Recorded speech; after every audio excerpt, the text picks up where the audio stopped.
อย่างลับโทรศัพท์หากันทุกวันเว้าลมเรื่องราวทุกอันต่างแลกเปลี่ยนกันความคิดทั่วไปโทรหากันอย่างลับโทรศัพท์เพื่อถามสบายได้ยินเสียงก็สุขใจกระซิบให้ไว้ความในให้กันดังเฮานั่งอยู่โลกฝันเพียงสองคนดังเฮาอับผู้เหตุผล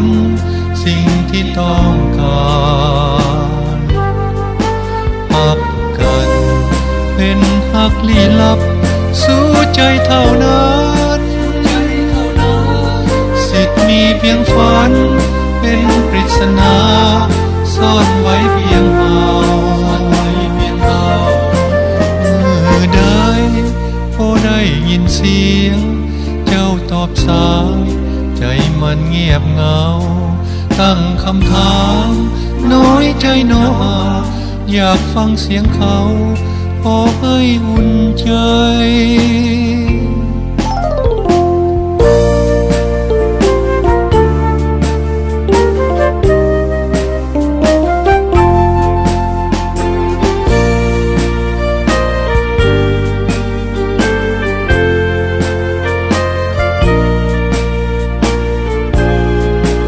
ดังเฮานั่งอยู่โลกฝันเพียงสองคนดังเฮาอับผู้เหตุผลสิ่งที่ต้องกา